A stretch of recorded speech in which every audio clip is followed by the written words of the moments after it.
और आइए शुरुआत करने जा रहा हूं आज की पहली और बड़ी खबर के साथ। बड़ी खबर है, मध्य प्रदेश में महाकाल में आखिर किसने हालात बिगाड़े हैं? उज्जैन को किसने सुलगाया है?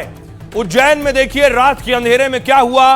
एक बस पर उपद्रवियों ने तोड़फोड़ की है। बताया गया कि बजरंग दल और मुस्लिम युवकों में ये भिड़ंत शुरू हुई।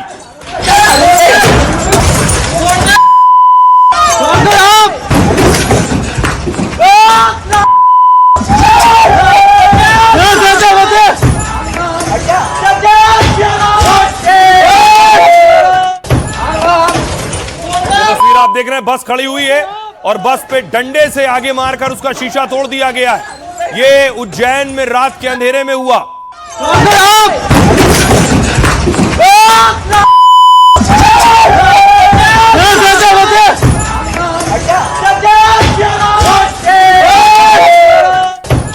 और इसके फौरन बाद देखिए मौके पर पुलिस पहुंची है। पुलिस को जैसे ही जानकारी मिली, दो समुदायों में भिड़ंत हो गई है। हालात, स्थिति तनावपूर्ण है।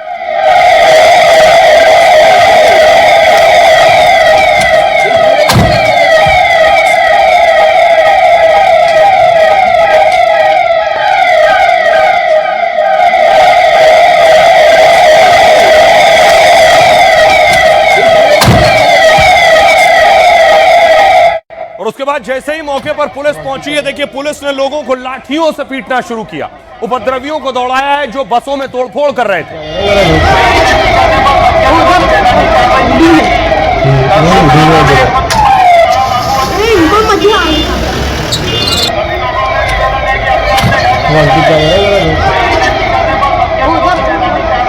दौड़ाया है और उपद्रवी भागे हैं पुलिस के डर और खौफ से। और उसके बाद पुलिस ने अनाउंसमेंट शुरू किया, जो भी सड़कों पर मौजूद हैं वो अपने घरों में चले जाएं।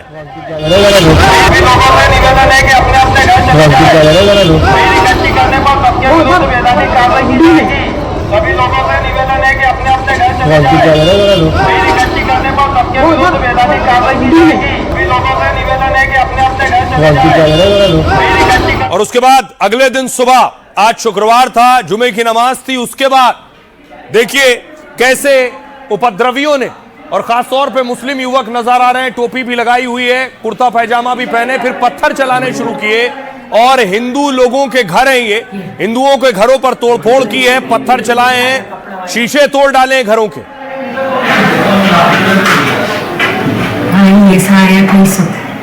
मस्जिद में से निकली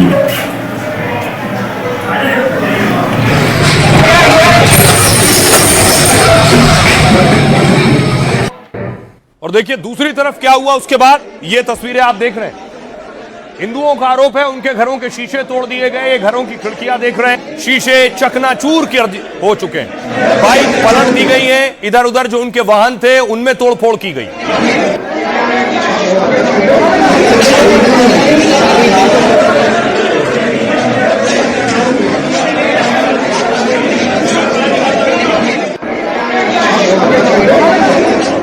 अब देखिए जिनके घरों को तोड़ा गया उनका क्या कसूर, वो बेचारे डरे सहमे अपनी थी बता रहे हैं। निकल जाएगा सब फुटेज निकलेगा पूरा। ये अगर पुलिस प्रशासन और ये लोग सब कम पड़ेंगे ना तो हम लोग जाएंगे, अब इनके घर तोड़ के आएंगे, क्योंकि इन लोगों ने हमारे घर में बहुत बर्बादी मचाई है। ऊपर तीसरी मंजिल तक पत्थर फेंकते हैं, इधर से आए तकिए तरफ से, और उनके सबके पास बहुत सारे सरिये, डंडे और सब कुछ था हाथों में, और इतने स्पीड से आए थे सब लोग कि हम लोग कुछ नहीं कर पाए। ये पत्थर फेंका, हमारी खिड़की के ऊपर कांच फोड़ दिया पूरा, हम बच गए। हम लोग को कोई डरना नहीं था, हम सिर फोड़ गया था हम लोगों को। प्लानिंग करके एकदम से 25, 30, 40 जने क्या साहब ने हमला करा, ये इधर वो गाड़ी फोड़ दी, ये फोड़ दिया, सब अलग अलग तरीके से। ये देखो पत्थर मारे, ये देखो पत्थर मारे। निकल जाएगा सब फुटेज निकलेगा पूरा। ये अगर पुलिस प्रशासन और ये लोग। और इसके बाद देखिए क्या हुआ। इसके बाद अगली तस्वीर मैं आपको दिखाऊं, फिर हिंदू संगठन सामने आए, स्थानीय लोग आए और उसके बाद पुलिस के सामने प्रदर्शन शुरू हुआ। लाठी, डंडे, तलवार लेकर निकले।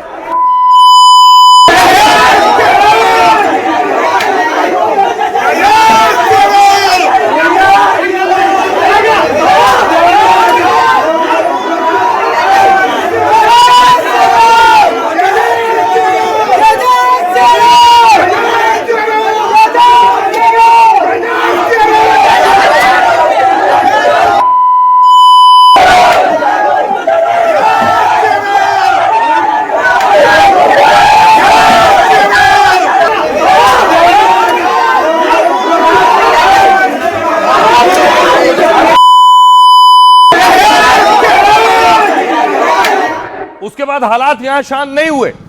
फिर देखिए उपद्रवियों ने बस में तोड़फोड़ की, बसों के शीशे तोड़ दिए गए, जितनी बसें खड़ी थी उन सबको चकनाचूर कर दिया।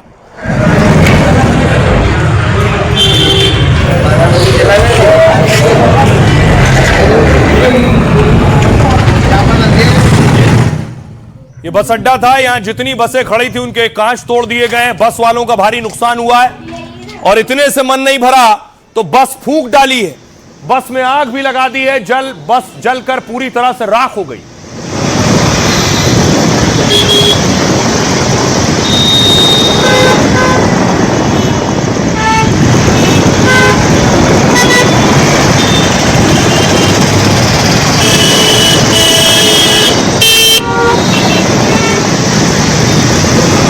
बस जलकर खाक हो गई है और ड्राइवर का बहुत नुकसान हुआ है। बस के अंदर की तस्वीर देखिए, बस की सीट सब कुछ जल चुका है, राख में तब्दील हो गया।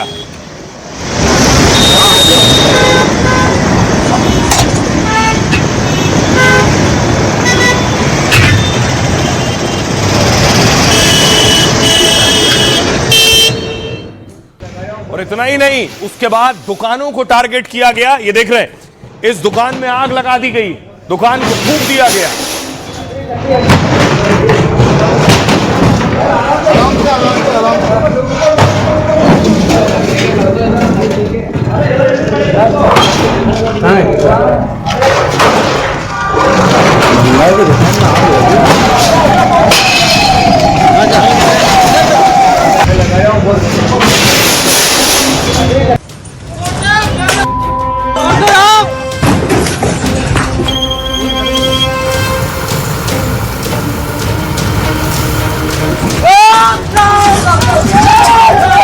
हमारी सरकार सुशासन के लिए जानी जाती है।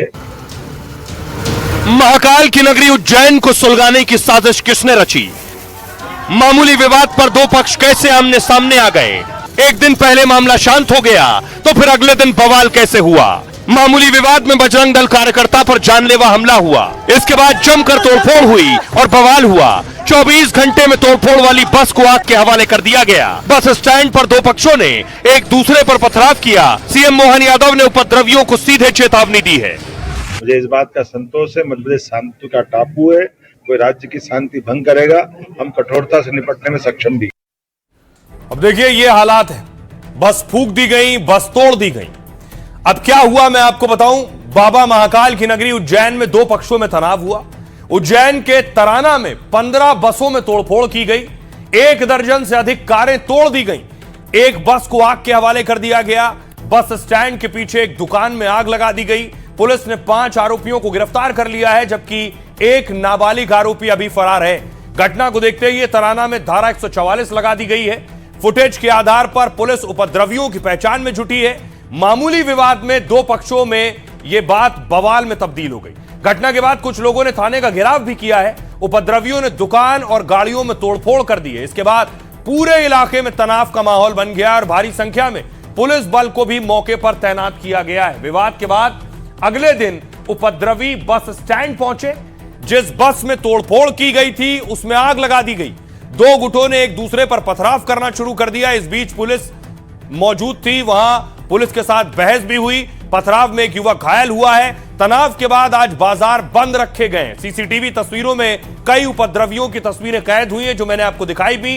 कुछ लोग डंडे और तलवार लहराते हुए भी दिख रहे हैं। बस स्टैंड पर तोड़फोड़ और पथराव करते लोग भी कैमरे में कैद हुए। पुलिस ने स्थिति काबू में करने का दावा किया है। उपद्रवियों पर बीएनएस की धारा 163 के तहत केस दर्ज किया गया है। अब सोचिए जरा, बस वालों की क्या गलती है जिनकी बसें तोड़ दी गई और आग लगा दी गई। सुनिए जरा वो लोग क्या कह रहे हैं, बस मालिक और पुलिस क्या कह रही है। मैं पीछे से आके उन्होंने हमला करा, मैंने गाड़ी को साइड में ली, यहाँ लेकर आया, यहाँ की जगह उन्होंने सारी गाड़ी फोड़ा थोड़ी करी। मैंने उनसे ये बोला कि सर हमारा क्या कसूर है, आप हमारे को लोगों को गाड़ी फोड़ रहा है या तोड़ रहा है या सब कर रहा हो कि नहीं। हम हिंदू मुसलमान वाली बातें आ गई है। तो इसमें मुसलमान हिंदू क्या करा, लड़ाई किसकी थी, लड़ाई कहाँ भरी, ये गाड़ियों पे गाज क्यों गिरती हर वक्त, प्रशासन क्या कर रहा था। सब गाड़ी हमारे कुछ चौहान बस भी फोड़ी, हिंदू समाज की फोड़ी, नारायण दादा की हमारे उनकी हरसिद्धि वो भी फोड़ी, बाबा बस फोड़ी, आनंद बस फोड़ी और अनेक कार उन्होंने जो खड़ी थी गैरेज पे, जिसकी उसमें हिंदू समाज की ज्यादा कार थी, वो कार भी फोड़ी। ये अच्छी बात नहीं है देश के लिए, अपने नगर के लिए, और हम लोग तो चाहते ही नहीं है कि ये चीजें आए, कोई माहौल खराब हो। कल रात के वक्त एक व्यक्ति की एक समुदाय विशेष के कुछ लोगों के साथ लड़ाई झगड़ा हुआ था, जिसके बाद उनके साथ मारपीट हुई थी और जिसके बाद पुलिस ने तत्काल इस प्रकरण में 6 नामजद लोगों के विरुद्ध जो है प्रकरण पंजीबद्ध किया था। इसके बाद में क्षेत्र में जो तनाव हुआ था तो तत्काल पुलिस के द्वारा आसपास के थाना क्षेत्र से बल बुलाया गया और स्थिति को पूरी तरह से नियंत्रित किया गया। वर्तमान में स्थिति नियंत्रण में है। पुलिस ने आरोपियों को भी अरेस्ट किया है। और देखिए कैसे बवाल इतना बड़ा हो गया कि दो पक्षों में हंगामा हुआ। न सिर्फ हंगामा, आगजनी, तोड़फोड़, पत्थरबाजी, सब कुछ हो गया। शुरुआत हुई बजरंग दल के एक नेता से। ये बजरंग दल के नेता हैं सोहेल ठाकुर। बजरंग दल के नेता पर हमला किया और वो घायल हो गए लाठी डंडों के हमले में। उसके बाद अस्पताल पहुंचाया गया। फिर बजरंग दल ने प्रदर्शन शुरू किया और यह प्रदर्शन फिर बढ़ता चला गया। इस हमले के बाद फिर पुलिस थाने का घेराव किया गया। पुलिस थाने के बाहर हनुमान चालीसा पढ़ी गई बजरंग दल के कार्यकर्ताओं के जरिए।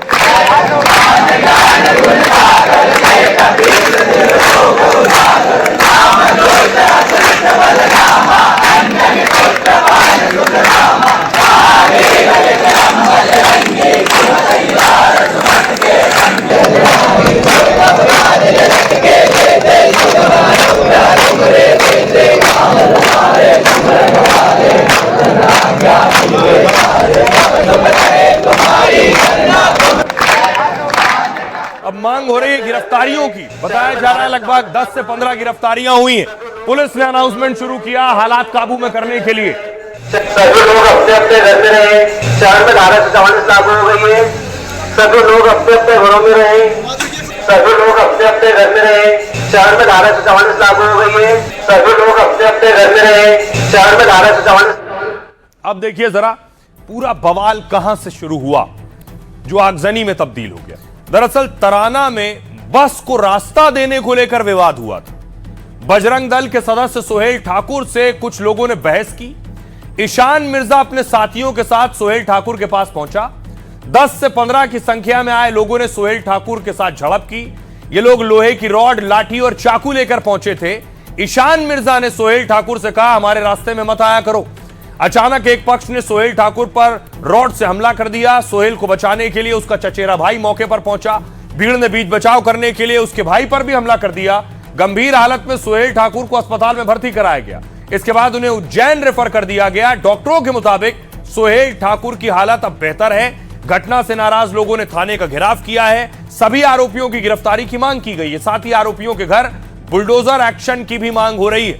आरोपियों के मकान तोड़ने के साथ जुलूस निकालने की मांग हो रही है। एक फरार आरोपी को तुरंत गिरफ्तार करने की मांग है। बजरंग दल कार्यकर्ताओं ने हनुमान चालीसा का भी पाठ किया है। अब आपको सुनवाता हूं जो बजरंग दल का नेता घायल है सोहेल ठाकुर, उसे सुनिए वो क्या कह रहा है।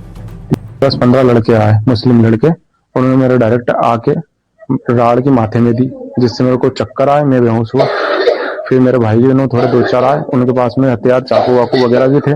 उन्होंने मेरे को इसलिए मारा क्योंकि पहले मैंने लव जिहाद के केस वेस थोड़े पकड़े हुए थे और कल बसंत पंचमी का कार्यक्रम था। इस कारण मेरे को पहले से मेरे को टारगेट में कर रहे थे। लगातार हमारी सरकार सुशासन के लिए जानी जाती है। जहां व्यवस्थाओं में कई ढिलाई होती है, हम कड़ाई से पेश आते। मुझे इस बात का संतोष है, मध्य प्रदेश शांति का टापू है और यहाँ हम किसी प्रकार की कोई संभावनाओं पे कोई राज्य की शांति भंग करेगा, हम कठोरता से निपटने में सक्षम भी। आइए अब मध्य प्रदेश से ही आज की एक और बड़ी खबर है।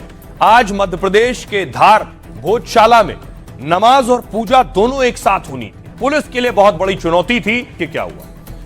चप्पे चप्पे पर सुरक्षा सुबह से ही तैनात थी क्योंकि आज शुक्रवार का दिन था, नमाज भी होनी थी और बसंत पंचमी की पूजा भी होनी थी।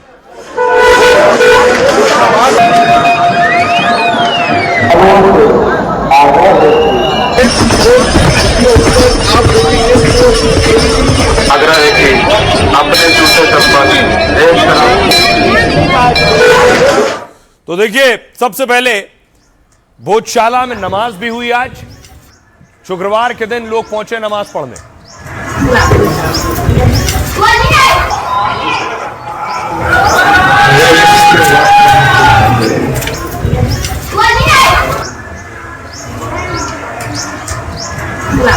और नमाज के बाद देखिए, और उससे पहले भी पूजा की शुरुआत हुई। लोग नाचते गाते झूमते हुए भोजशाला तक पहुंचे।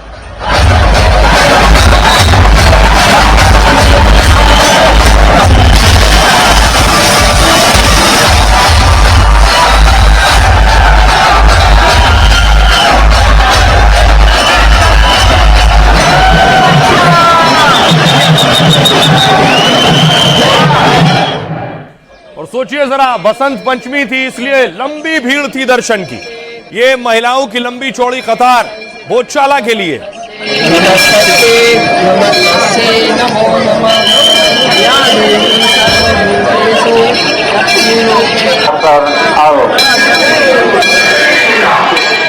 और उसके बाद देखिए जरा, भोजशाला के अंदर नमाज की तस्वीर आपने देखी, अब पूजा की तस्वीर देखिए जरा। पूजा हुई जब अंदर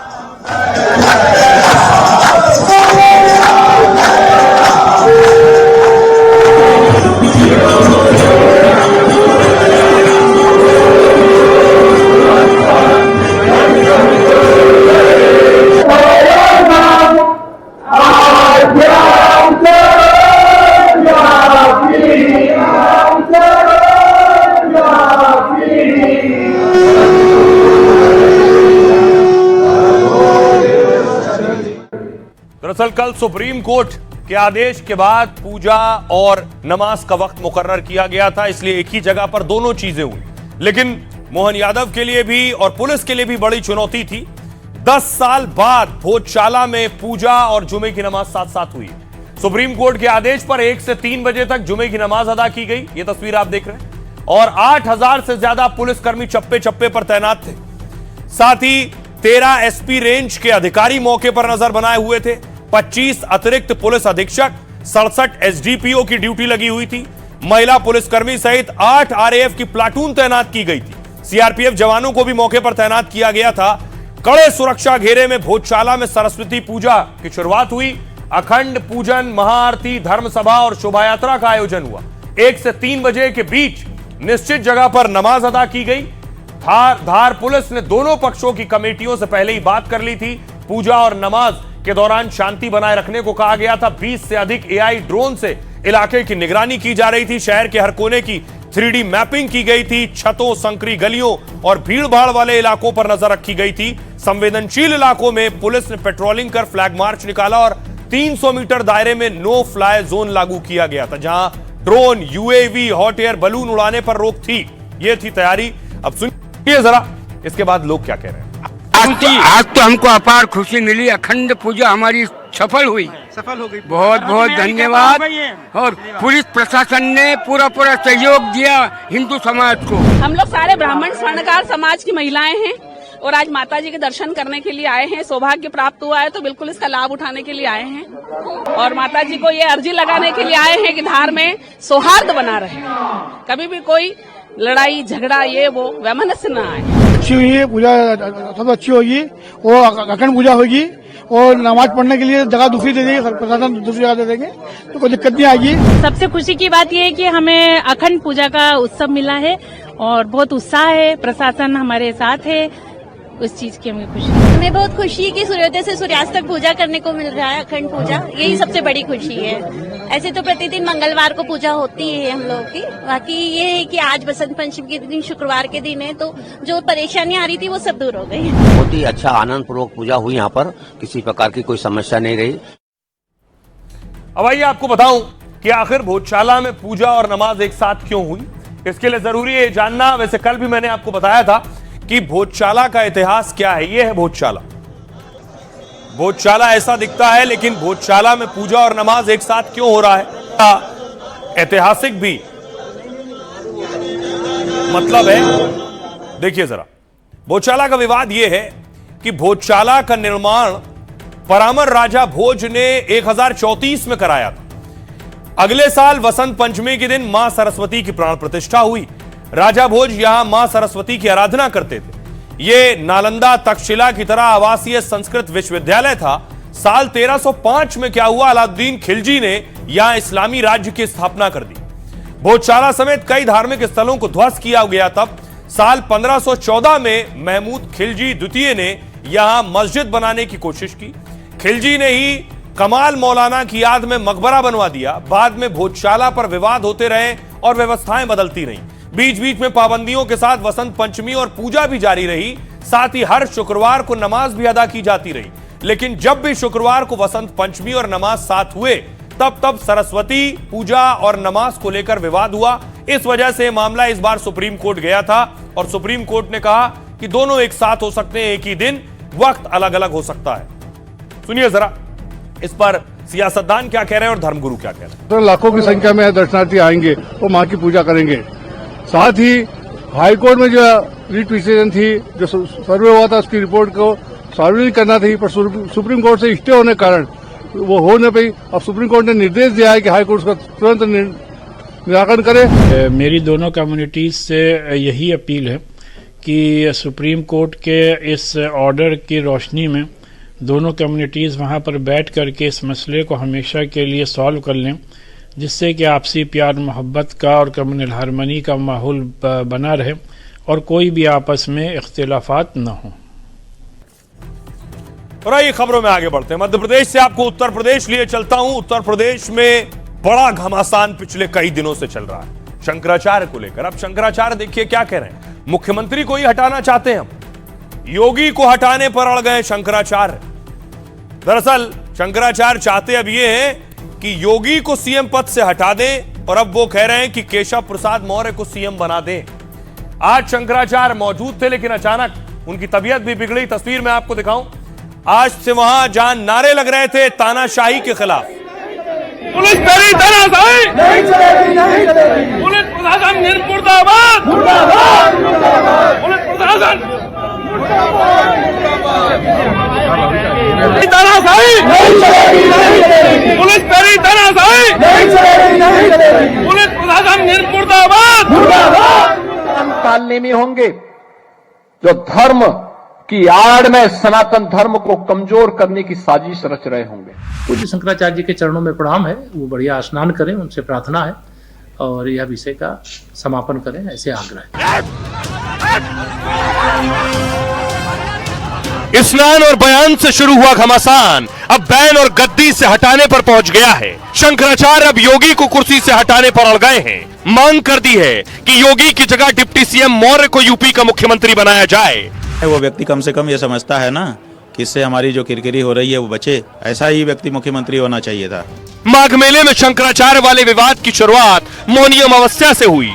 पालकी रोकने पर शंकराचार्य ऐसे भड़के कि योगी पर औरंगजेब वाला वार किया, तो नाम लिए बिना योगी ने कालनेमी वाला पलटवार कर दिया। कोई धर्म के खिलाफ आचरण करता है, क्योंकि ऐसे तमाम कालनेमी होंगे जो धर्म की आड़ में सनातन धर्म को कमजोर करने की साजिश रच रहे होंगे। हमें उनसे सावधान होना होगा। शंकराचार्य के सामने डिप्टी सीएम नतमस्तक हुए तो वसंत पंचमी पर शंकराचार्य ने स्नान के बजाय एक और तूफान खड़ा कर दिया। ऐसा ही व्यक्ति मुख्यमंत्री होना चाहिए था, लेकिन क्या करें, उसको उप मुख्यमंत्री बना रखा है और उसको कुछ सुनी भी नहीं जाती है। अब देखिए शंकराचार्य यहां तक आ गए हैं जो उनका क्षेत्र भी नहीं है कि आखिर कौन सीएम होगा। जो शंकराचार्य अब तक योगी पर विवादित बयान दे रहे थे, सीएम योगी को अकबर औरंगजेब तक कह दिया था और मानहानि का केस करने और प्रदर्शन तक की धमकी दे रहे थे, वो अब योगी को सीएम की कुर्सी हटाने पर उतर आए। सीएम की कुर्सी से पहले कहा एक नेता जो सीएम है वो धर्म अधर्म की बात करते हैं, अगर आप एक राजनेता हो तो धर्माचार्य क्यों बने हुए। अब कहा है सीएम तो केशव प्रसाद मौर्य को होना चाहिए। केशव प्रसाद मौर्य को सनातन की अच्छी समझ है, उन्हें डिप्टी सीएम बनाया है जबकि उन्हें सीएम होना चाहिए। योगी से टकराव और केशव के नतमस्तक होने के बाद यह बयान दिया उन्होंने। योगी ने नाम लिए बिना कहा था कुछ कालनेमी से सतर्क रहना होगा। धर्म की आड़ में सनातन धर्म को कमजोर करने की कोशिश हो रही, जबकि सन्यासी के लिए धर्म और राष्ट्र से बढ़कर कुछ नहीं होता। जिस शंकराचार्य के खिलाफ यूपी प्रशासन ने कई नोटिस जारी किए, उन शंकराचार्य पर डिप्टी सीएम केशव प्रसाद मौर्य का नरम रुख दिखा। कहा हम पूज्य शंकराचार्य जी के चरणों में नतमस्तक होते हैं, हम उनसे विधिवत स्नान करने का अनुरोध करते हैं, हम पूज्य संतों का अपमान करने वालों की जांच करेंगे। शंकराचार्य जी अपना विरोध खत्म कर मामले को यहीं समाप्त कीजिए। केशव प्रसाद मौर्य नतमस्तक हुए तो शंकराचार्य उन्हें सीएम बनाने को तैयार हो गए। सुनिए जरा केशव प्रसाद मौर्य क्या कह रहे हैं और अभी मुक्तेश्वरानंद क्या कह रहे हैं। किसी भी पूज्य संत आचार्य को, शंकराचार्य जी को, किसी भी संत का भी अनादर हमारे यहाँ करने का वो नहीं है। अगर कोई ऐसा किया होगा जांच करके कार्रवाई करेंगे, लेकिन अभी पहला ये है, भगवान शंकराचार्य जी के चरणों में प्रार्थना करता हूँ वो अपना जो भी विरोध है उसको समाप्त करके संगम स्नान करके। केशव मौर्य उप मुख्यमंत्री ने समर्थन किया है कि महाराज जी का सम्मान है, सम्माननीय पद पर है वो, उनसे अनुरोध है कि स्नान करें, विवाद का अंत करें, अधिकारियों पर कार्रवाई हो। माने वो व्यक्ति कम से कम ये समझता है ना कि इससे हमारी जो किरकिरी हो रही है वो बचे, समस्या का समाधान निकले। ऐसा ही व्यक्ति मुख्यमंत्री होना चाहिए था, लेकिन क्या करें, उसको उप मुख्यमंत्री बना रखा है और उसको कुछ सुनी भी नहीं जाती है। बात अच्छी कही उसने, जैसा कि एक व्यवस्थापक को कहना चाहिए, जैसा कि इस समय के शासक को व्यवहार करना चाहिए। अब देखिए आज अचानक हुआ क्या। अभी मुक्तेश्वरानंद अनशन पर है, अन्न और जल त्याग रखा है, तो अचानक उनकी तबीयत बिगड़ गई। तबीयत बिगड़ गई तो उसके बाद वो अपनी वैनिटी में चले गए और पालकी छोड़कर, जिस पालकी पर पिछले 5 दिन से वो अन्न और जल त्याग करके बैठे थे, यहां से हिल नहीं रहे थे, यहीं बैठे थे और कुछ खा नहीं रहे थे। अनशन था कि पहले योगी आदित्यनाथ आए, उन्हें मनाएं और उसके बाद ही वो जाएंगे। अब देखिए जरा क्या हुआ। माघ मेले में अभी मुक्तेश्वरानंद की तबीयत अचानक बिगड़ गई और तबीयत बिगड़ने के बाद उन्हें, शिष्यों का दावा है कि शंकराचार्य जी को तेज बुखार आ गया था। तेज बुखार और बदन दर्द के चलते वो पालकी से वैनिटी वैन में चले गए और इसके बाद वो शिविर या पालकी के बजाय वैनिटी वैन में ही लेटे रहे। और माघ मेले में वसंत पंचमी पर भी संगम स्नान उन्होंने नहीं किया है। दरअसल कड़ाके की ठंड में शंकराचार्य 5 दिन से धरने पर बैठे हैं। मौनी अमावस्या पर उन्हें पालकी के साथ संगम जाने से रोका गया था, तभी से वो अपने शिविर के बाहर ही पालकी पर धरने पर बैठ गए। शिष्यों का कहना है कि सर्दी के कारण उनकी तबीयत बिगड़ गई है, लेकिन मेला प्रशासन और शंकराचार्य का टकराव खत्म नहीं हुआ। उनके समर्थक और भक्तों को उम्मीद थी कि वो वसंत पंचमी पर स्नान करेंगे। बड़ी संख्या में भक्त उनके दर्शन के लिए पालकी के सिंहासन के पास पहुंचे, लेकिन शंकराचार्य ने न संगम में स्नान किया और न दर्शन दिया। बस इतना कहा कि जब तक प्रशासन माफी नहीं मांगता स्नान नहीं करूंगा। मौनी अमावस्या का स्नान सबसे अहम होता है, जब वही स्नान नहीं हुआ तो माघ मेले के आगे के स्नान का कोई औचित्य ही नहीं बनता है। सुनिए जरा इस पर सियासतदान क्या कह रहे हैं। 90 साल के बुजुर्ग को घसीट के मारा गया, पीटा गया। उनके शिष्यों को चोटी पकड़ के घसीट के मारा गया, पीटा गया। ये घोर पाप इस प्रयागराज, इस पवित्र धरती पर हुआ है और इसके लिए कोई और नहीं, उत्तर प्रदेश की तानाशाह सरकार और उनका प्रशासन जिम्मेदार है। सनातन का कोई अपमान नहीं कर सकता, इसी के लिए हमारी सरकार है, सनातन के लिए जानी जाती है। सनातन के सम्मान में न कमी आई है न आने दी है। आचार्य आदरणीय पूजनीय हैं और उनके सामने उनके साथ जिस तरीके से व्यवहार हुआ वो नहीं होना चाहिए था। संत, साधु, महात्मा ज्ञान का प्रकाश होते हैं, तो जिस तरीके से उनके साथ व्यवहार हुआ, हम उसका जनशक्ति जनता दल पुरजोर तरीके से विरोध करने का काम करता है। प्रयागराज है, असली मेला और स्नान संतों के द्वारा ही शुरू किया गया है और वहाँ पर शंकराचार्य गंगा जी में नहाने न दिया जाए तो बताओ भारतीय जनता पार्टी के लोग कैसे सनातनी हैं। तो शंकराचार्य दरअसल अब अपनी पालकी पर नहीं है, शंकराचार्य वैनिटी वैन में जाकर बैठे हैं। अब ये वैनिटी वैन क्या होती है मैं आपको बताऊं। ये है वो वैनिटी वैन और शंकराचार्य की ही वैनिटी वैन है। वो इसमें जाकर बैठते हैं, इसमें ही आराम करते हैं। एक्टर्स के पास भी ये वैनिटी वैन होती है। ये चलता फिरता घर कह लीजिए इस वैनिटी वैन को। ये शंकराचार्य की वैनिटी है।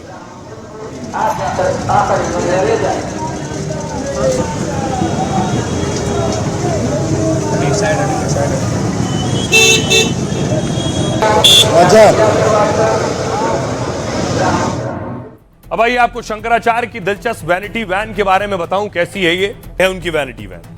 4 दिन से शंकराचार्य के रथनुमा पालकी की खूब चर्चा भी हो रही है। माघ मेले में शंकराचार्य की वैनिटी वैन की बात खूब हो रही है। वैनिटी वैन आधुनिक सुविधाओं से लैस और आरामदायक वाहन है।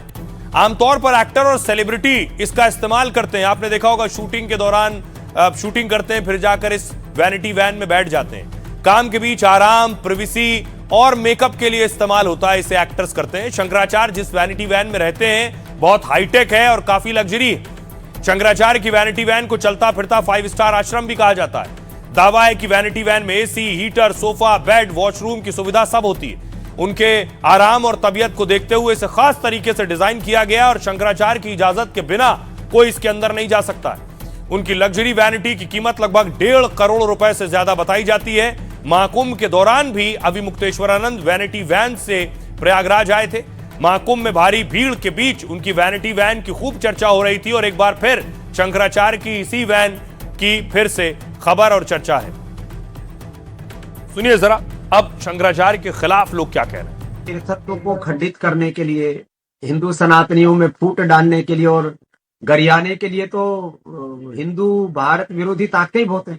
कम से कम संतों को तो ऐसा काम नहीं करना चाहिए कि वो किसी न किसी बहाने से योगी जी को गाली देना, मोदी जी को गाली देना, अमित शाह जी को गाली देना, संघ और विश्व हिंदू परिषद को गाली देना, ये तो बहुत ही अपमानजनक है। सनातन को बांटने की साजिश हो रही है। सनातन नहीं बंटना चाहिए, क्योंकि अगर बटोगे तो कटोगे।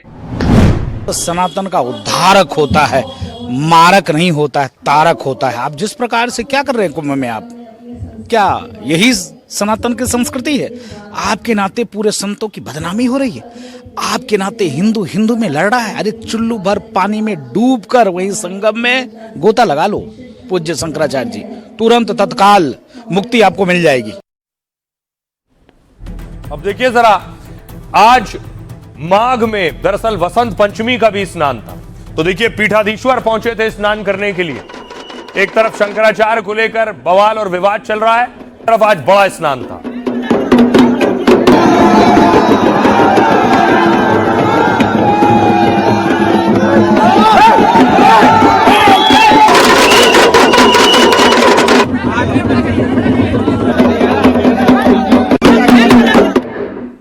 अब देखिए कैसे संतों का अखाड़ा बन गया है प्रयाग। अनिरुद्धाचार्य इस पूरे बवाल पर कह रहे हैं शंकराचार्य के खिलाफ प्रशासन ने गलती तो की है, ब्राह्मणों और साधुओं को चोटी पकड़कर मारा गया है। सवाल यह है कि प्रशासन माफी क्यों नहीं मांग रहा, माफी मांगने में इतनी देर और अकड़ क्यों हो रही है। संत समाज स्वभाव से दयालु और क्षमाशील होता है। यदि प्रशासन अपनी भूल स्वीकार कर संतों से माफी मांगे तो संत समाज बिना देर किए उन्हें माफ कर देगा। सतुआ बाबा कह रहे हैं जो शंकर अवतारी योगी को अकबर बाबर कहेगा, हम सब लोग उसकी कब्र खोदने का काम करेंगे। संतों का काम सभी को जोड़ना है, तोड़ना नहीं। साधक कभी किसी का बाधक नहीं हो सकता है। जो साधु संतों में विवाद खड़ा करेगा वो सनातनी नहीं है। मौनी बाबा कह रहे हैं हम शंकराचार्य के चरणों में प्रणाम करते हैं। प्रशासन और सरकार को शंकराचार्य से बात करनी चाहिए और जितनी जल्दी हो इस मामले को खत्म करना चाहिए। जितेंद्रानंद सरस्वती कह रहे हैं अविमुक्तेश्वरानंद को शंकराचार्य ही नहीं माना जा सकता। उनके पास इस पद के लिए वैध दस्तावेज तक नहीं है। माघ मेले में नियम तोड़ने और अराजकता फैलाने का आरोप है। संगम पर अव्यवस्था पैदा करने की कोशिश की है, उन पर एनएसए यानी रासुका लगाया जाना चाहिए। बाबा बागेश्वर कह रहे हैं सनातन का हास परिहास किसी कीमत पर ना हो। दोनों पक्ष अपने हैं और दोनों ही सनातनी है, इसलिए दोनों पक्ष मिलकर बीच का रास्ता चुने। सनातन का हंसी मजाक बनाने से फायदा नहीं है। सुनिए जरा कथावाचक और धर्मगुरु क्या कह रहे हैं। शंकराचार्य जी वाला जो विवाद है उस पर आप क्या कहेंगे? आपके बयान की बात है, वो जल्दी सब ठीक हो जाए।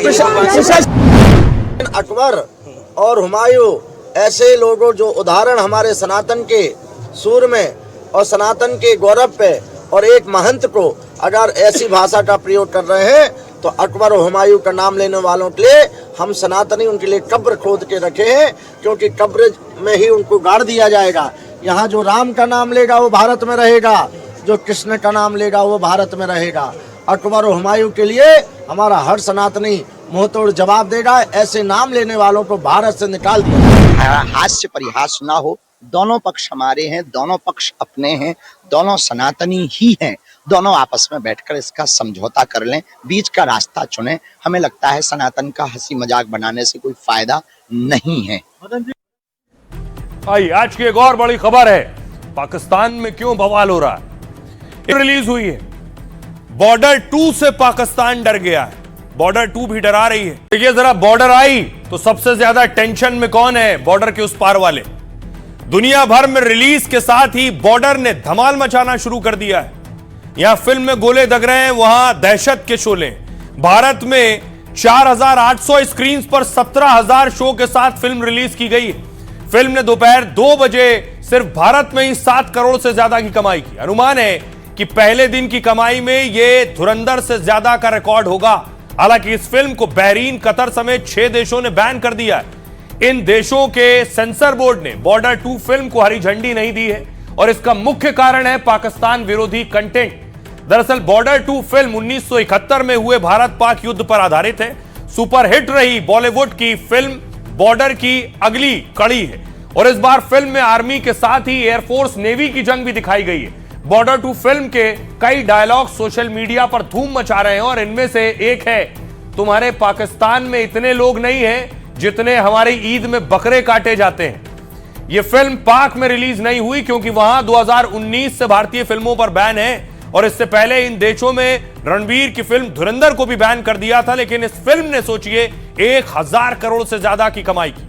हालांकि पाकिस्तान धुरंधर की तरह इस फिल्म को भी चोरी चोरी और छिपे छिपे देख रहे हैं पाकिस्तान के लोग। तो पाकिस्तानी चोरी छिपे ही देख रहे हैं सब। आइए खबरों में आगे बढ़ते हैं। अब आपको मिलवाता हूं एक हनी ट्रैप से।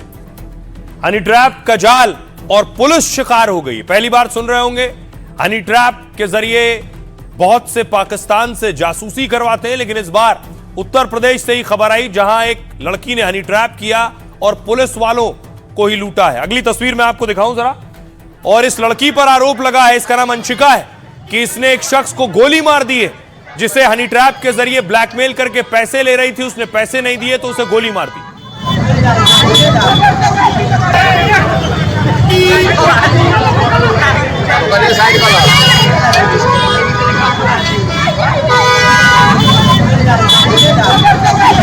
जिसको गोली मारा है वो कहां पे है भाई? पुलिस ने इसे पकड़ लिया है, लेकिन अंशिका अपने वीडियोस के जरिए हनी ट्रैप करती थी।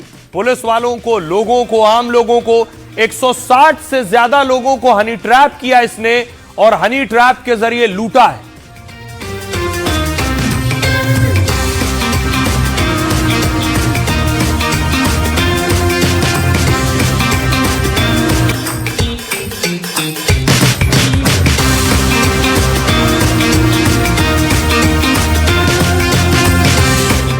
देखिए जरा पुलिस वालों को कैसे इसने जाल में फंसाया।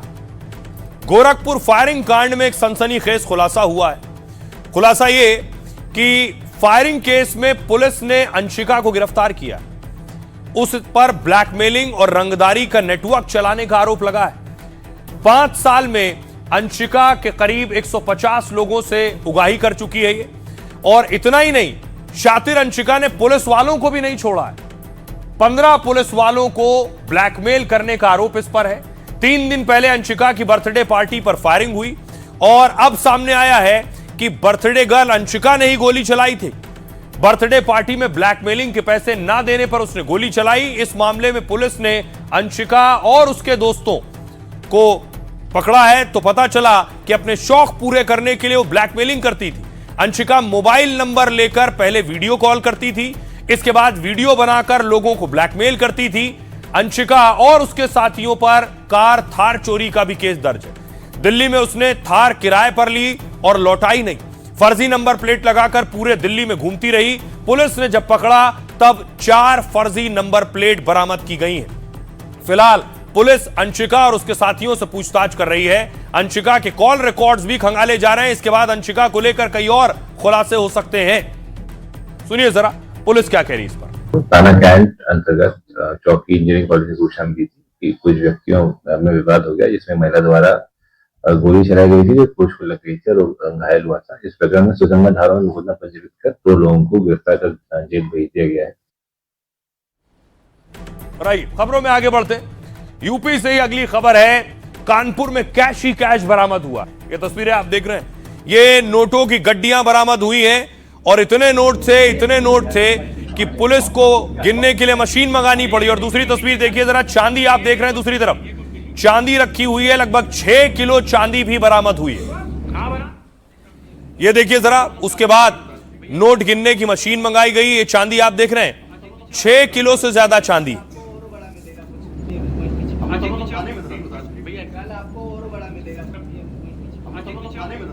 भैया कल आपको और बड़ा मिलेगा तो इसीलिए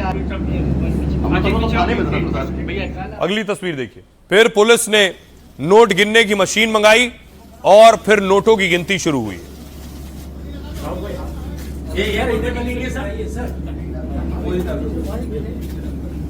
बहुत दिन से ऐसी सूचना आ रही थी कि इलीगल बेटिंग करके, इलीगल ट्रेडिंग करके और हवाला, मनी लॉन्ड्रिंग, ऐसे बहुत सारे सोर्सेस से जो मनी आ रहा है, इलीगल मनी, वो स्टॉक किया जा रहा है।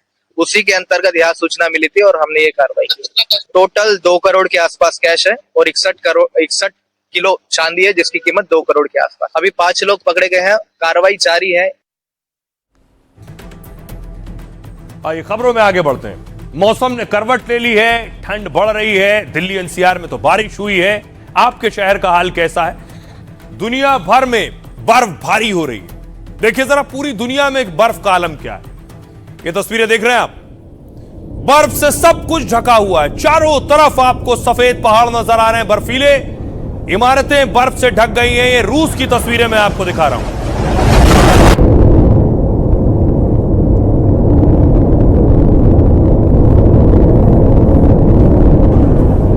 अगली तस्वीर देखिए जरा, श्रीनगर का हाल देखिए। श्रीनगर एयरपोर्ट पर यह बर्फबारी का आलम है कि बर्फ हटानी पड़ रही है।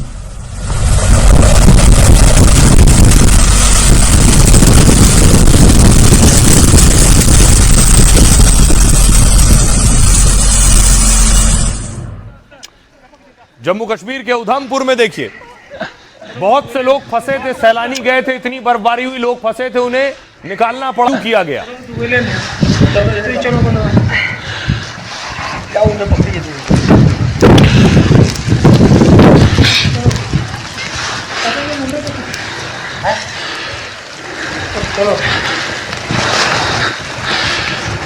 दूसरी तरफ देखिए, ये तस्वीर आप अमेरिका की देख रहे हैं। 100 गाड़ियां आपस में टकरा गई बर्फबारी के दौरान।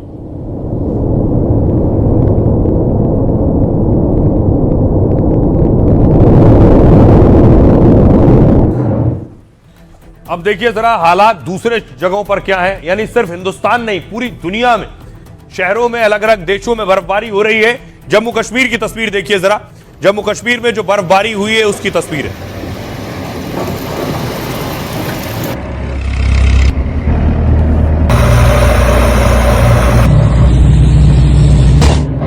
अब आपको वैष्णो देवी लिए चलता हूं। वैष्णो देवी में भी बर्फबारी हो रही है। लगातार बर्फबारी से जो पहाड़ों पर बर्फबारी हो रही है, मैदानी इलाकों पर ठंड बढ़ गई है।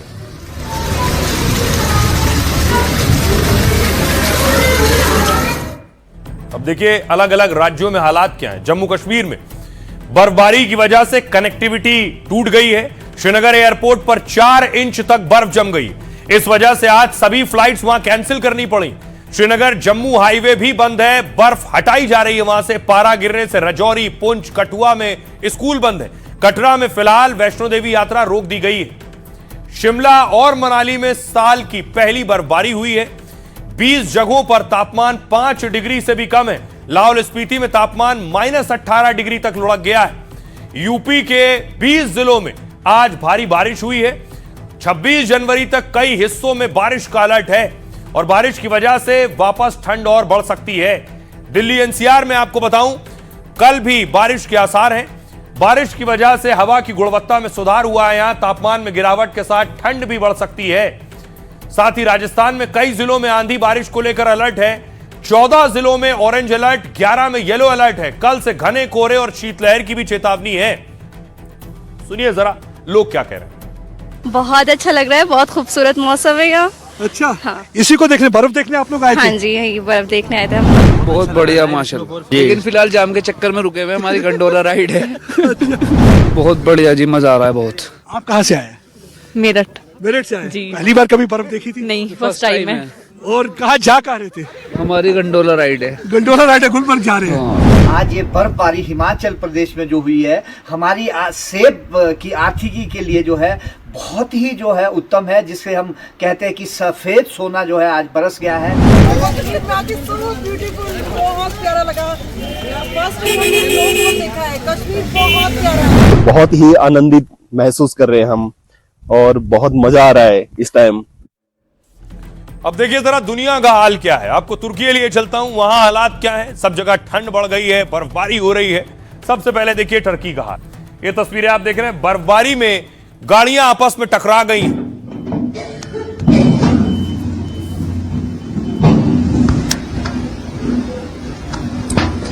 अगली तस्वीर देखिए जरा, अजरबैजान लिए चलता हूं, वहां देखिए किस कदर बर्फबारी हुई है कि लगभग कमर से ऊपर तक बर्फ पड़ी।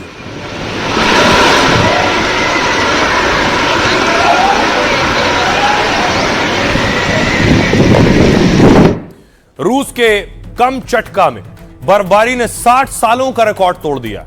कई इलाकों में बर्फ की ढेर 5 मीटर से भी ज्यादा ऊंची जम गई। हाल ही में ये लोगों के घर बर्फ की चादर में दबे हुए हैं। हाल ये है, दरअसल रूस का ये इलाका प्रशांत महासागर के पास है, जिसकी वजह से वहां बार बार शक्तिशाली चक्रवात बनते हैं। चक्रवात की वजह से हवा में नमी बढ़ती है, जो जमीन पर पड़ते ही बर्फ बन जाती है। पिछले सालों में शक्तिशाली चक्रवात की वजह से भी यहां बर्फबारी और बढ़ गई है। लेकिन इसी बीच कई लोगों ने आपदा को अवसर में बदल दिया है। कई लोग भारी बर्फबारी के बीच मौज मस्ती करते हुए नजर आ रहे हैं और बर्फ की मोटी परत में खेलते कूदते दिख रहे हैं। दूसरी तरफ अमेरिका के अलास्का और मिशिगन जैसे इलाकों का भी बुरा हाल है। यहां तापमान -6 डिग्री से भी नीचे है। हाल यह है कि झीलें जम गई हैं, लोग परेशान हैं। दरअसल यहां ठंडी हवा कनाडा की तरफ से आती है। ठंडी हवा झील के ऊपर से गुजरती है और नमी सोख लेती है। इससे बादल बनता है जो बाद में बर्फ बनकर बरसता है। इस वजह से मिशिगन में पारा माइनस में रहता है। इस बीच तुर्की के इस्तांबुल में भी भारी बर्फबारी से लोग परेशान हैं। रास्ते पर बर्फ जमने से गाड़ियों को कंट्रोल करना मुश्किल हो गया है। फिसलन के कारण कई गाड़ियां हादसे का शिकार भी हो गई। दरअसल बर्फबारी के बाद रोड पर ब्लैक आइस जमा हो जाती है। ये पानी की एक पतली लेयर होती है और जिसकी वजह से गाड़ियां फिसलती हैं। तभी बर्फबारी के दौरान गाड़ियों में चेन लगाने की सलाह दी जाती है। अजरबैजान में भी इस वक्त कई हिस्सों में 3 फीट तक बर्फ जमी। बर्फ में फंसे एक शख्स का वीडियो भी सामने आया है, जिसमें वो बर्फ की मोटी परत के बीच चल भी नहीं पा रहा है। अजरबैजान के पहाड़ी इलाकों में इतनी बर्फबारी हुई है क्योंकि आम बात है, बर्फबारी उत्तर की तरफ से अजरबैजान पहाड़ी श्रृंखला से घिरा हुआ है। वहीं पड़ोसी मुल्क चीन में भी कई हिस्से बर्फ की चपेट में है। एक वीडियो सामने आया है जिसमें कुछ लोग ग्रेट वॉल ऑफ चाइना पर गए हैं, लेकिन अचानक उनका कंट्रोल खो गया और सब फिसलने लगे। दरअसल ग्रेट वॉल ऑफ चाइना उत्तर पूर्वी चीन में आता है। साइबेरिया से आने वाली ठंडी हवा सीधे यहां पहुंचती है क्योंकि कोई बड़ा समुद्र या पहाड़ इसे ब्लॉक नहीं करता। इससे तापमान बहुत नीचे चला जाता है और लोगों को दिक्कतों का सामना करना पड़ता है। आइए खबरों में आगे बढ़ते हैं। आज की एक और बड़ी खबर है, जंग के मैदान में क्या हो रहा है। आखिर ट्रंप ने क्यों अपना युद्धपोत भेज दिया? होने वाला है ईरान पर हमला क्या? अब सवाल यह है। अब ट्रंप दरअसल जो बात मना कर रहे थे ईरान ने वही कर दिया है। ट्रंप ने कहा था किसी को फांसी नहीं दी जाएगी, वही हुआ। अगली तस्वीर में आपको दिखाऊं, यह वो शख्स है प्रदर्शनकारी जिसे फांसी पर लटका दिया गया है और यही मना किया था ट्रंप ने, किसी को फांसी मत देना।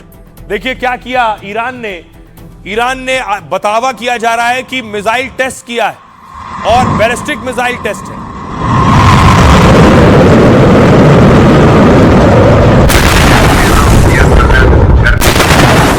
बताया जा रहा है कि ईरान में चीनी एयरक्राफ्ट भी उतरे।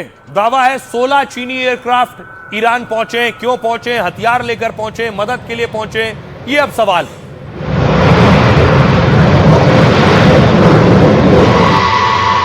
इसके साथ ही देखिए जरा, ईरान लगातार तैयारी भी कर रहा है। ईरान ने अपना मिसाइल नेटवर्क बड़ा कर लिया है।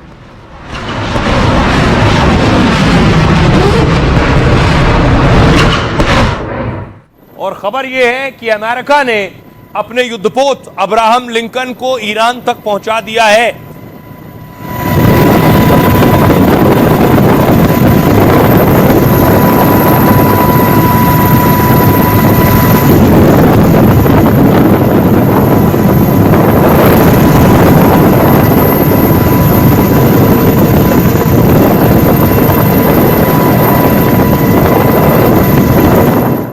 देखिए जरा, ये जो युद्धपोत है जो ईरान तक पहुंच गया है, इसकी खासियत क्या है? अमेरिका के जिस विध्वंसक जंगी बेड़े से दुनिया खौफ खाती है, वही सबसे घातक जंगी बेड़ा ईरान के करीब पहुंच चुका है।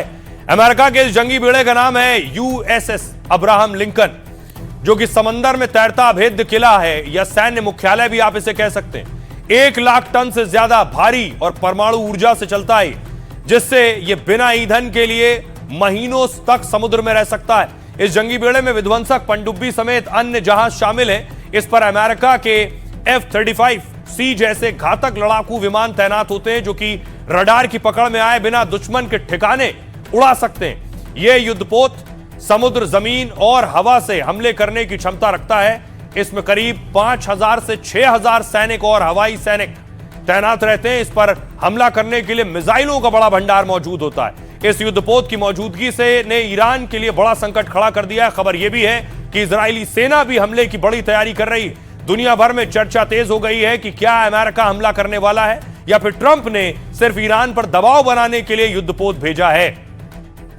ट्रंप इससे पहले कह चुके थे कि वो ईरान की हिमाकत पर कुछ भी कर सकते हैं। सुनिए।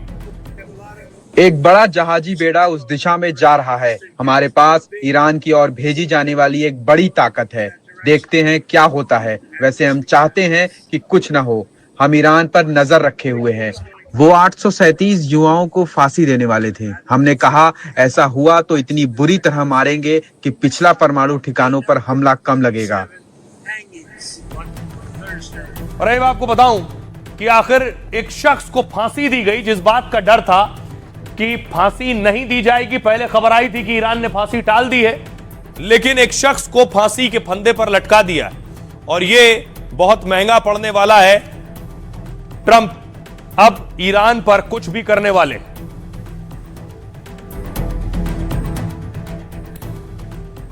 यह वो शख्स है जिसे फांसी दी गई। प्रदर्शनकारियों पर एक्शन को लेकर ट्रंप लगातार चेतावनी दे रहे हैं, लेकिन ईरान ने प्रदर्शनकारियों को फांसी देना शुरू कर दिया है। 10 दिन पहले गिरफ्तार अली को कल फांसी पर लटका दिया गया। 30 साल के अली ईरान में स्पोर्ट्स कोच का काम करते थे।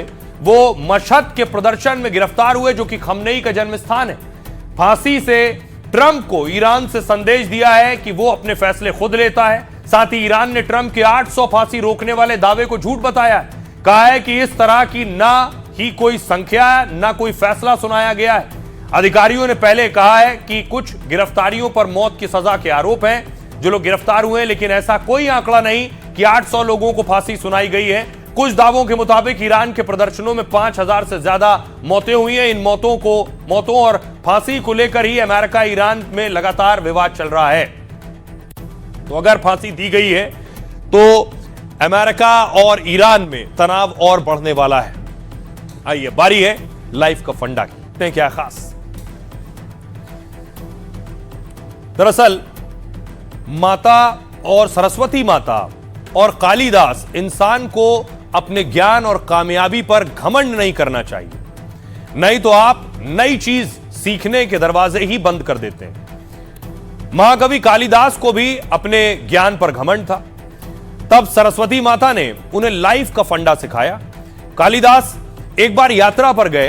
रास्ते में उन्हें बहुत प्यास लगी। तभी देखा कि कुएं के पास एक महिला पानी भर रही थी।